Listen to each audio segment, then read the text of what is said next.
So ayun mga day, titingnan natin tong isa na aming nalagay. Tsaka meron siya dito. Sarupa da, yun.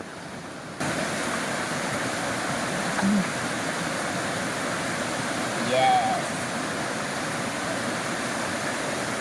At kung may natago. So ayun mga day, kakain muna kami ng aming pananghalian, umagahan. Oo. Ang aming ulam ay sardinas, tinapa. Lalagyan namin ng ano yan, te? Kalamansi. Kalamansi. Yeah. Hello mga day! So ngayong araw po ay nandito kami sa bagong lupang inaano ni Papa, pinapabantayan sa kanya. So andito kami naglilinis, nag-aano ng mga damo. At the same time ngayong araw ay mangunguha kami ng suso kasi nga malapit lang siya sa ilog.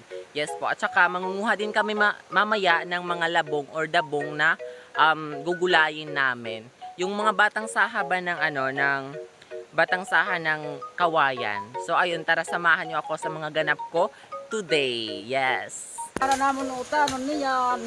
So ayun mga day, ayan na kinukuha na ni Papa yung saha ng patong. Oo, yan yung labong. Yan siya. Oo. Dito sa amin yan, dabong yung tawag.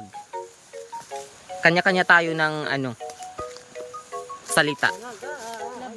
Oo, napakarami ngayon, tingnan niyo. Baka may ahas. Ayan yung mga kukunin, yung mga bata pa. Gagawing gulay. Babalatan pa yan para matanggal yung mga magarhang, yung makati. Makure pa? Makure pagdabong mga guys. Ayan, pangatlo na yan ni Papa na kukunin. So ayan mga day, tatanggalan na ni Papa ng balat kasi hindi yan makakain. Ha? Maano yan, makati yan. Yung kukunin lang yung pinakaubod or yung pinakagitna. So ayun mga day, may dala kami ni Mama ng mga niyog na ilalagay namin dito sa may ilog para sa mga pakain sa mga crab. Ano ba ito? Kagang ma? Oo, kagang, crab. Yung maliliit na alimango sa ilog ba? Babalikan to namin mamaya. Ilalagay lang namin dito. Tapos papasok yun sila dito. Oo. Siyang tunay. Kakain tama? Ha? Hindi rito. Dapat ito medyo halaro mo. Siyang tunay mga anak. Para mamaya, pag nanganguha na kami ng mga suso, babalikan namin to. Kasi, ganito yung ginagawa namin para yung mga madaling mahuli. Yung mga crab. Crab! Charis. Maghanap tayo ng medyo malalim. Makikita. Bakit pa naman yan hilarong? Pa naman yan hilarong. Atong kita't may ilawod. Balik kami dito sa may Naghanap kami ng may malalim. Nagkakagawas naman mga suso. Mamaya pa kami mangunguha ng suso kasi pag masyadong maaga pa, hindi sila nalabas. Mga tanghali na sila nalalabas para manghinain. So ayun mga day, naghahanap na si Mama kung saan niya ilalagay. Kung ano may bato.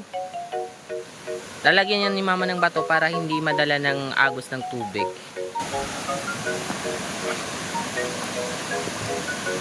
Tim Rilo. Para halon pa naman to. Ayan. Dalawa ay tatlo. Pera tatibutang. Ayun pa.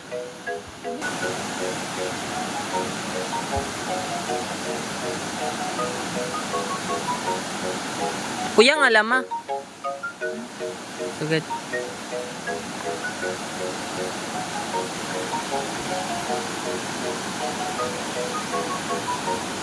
So ayan, okay na yan mga day. Babalikan na lang namin yan mamaya pag na kami, naghanap at nanguha na kami ng mga suso. So ayan mga day, kakain muna kami ng aming pananghalian, umagahan. Oo.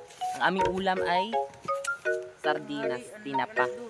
Lalagyan namin ng ano yan, te? Kalamansi. Kalamansi. Yeah.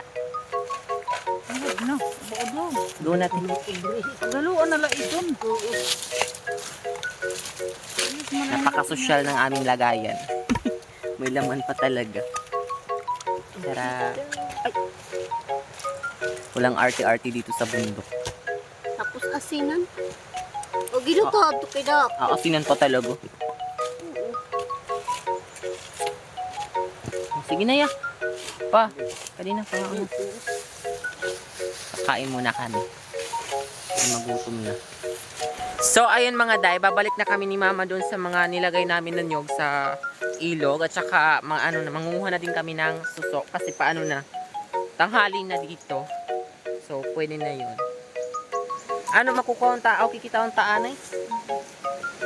Titingnan muna namin yung mga nilagay namin na nyog. Kasi baka inubos na ng mga crab. Mga kagang. Aray. Buti ay lang mo.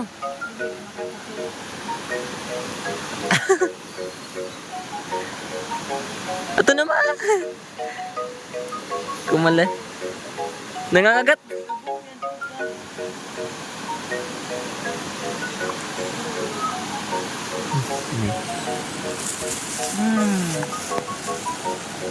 Tanggalan kagat.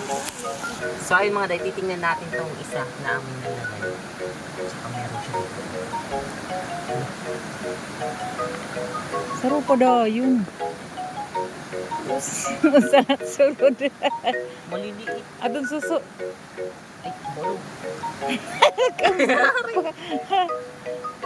Aray, aray, aray.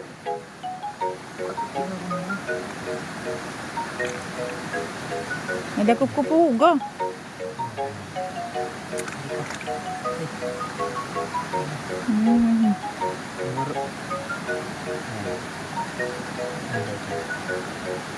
Ila rumiton. Ayun. Oh my God. Nangangagat siya.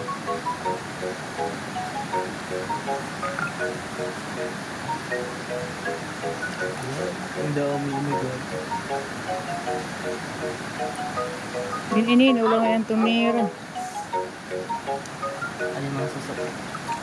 Yes! Ang dami natin nakuha. Yan sa loob. Oh, diba? Ang dami. Magkakagawas pagod. So ay mga day, kumuha ko ng kanin kasi ilalagay din yan ni Mama para pang sa mga crab, maliliit na crab. Kaya nito. Madami na kami nakukuha. So mamaya madami niyang magpupunta dyan. At ngayon ay mangunguha naman na kami ng mga suso kasi kunti pa lang yung nakuha naming suso. Dano na kami sa pangunghuli ng mga crab. Mga kagang ba. Ngayon naman ay mga suso na ang aming kukunin.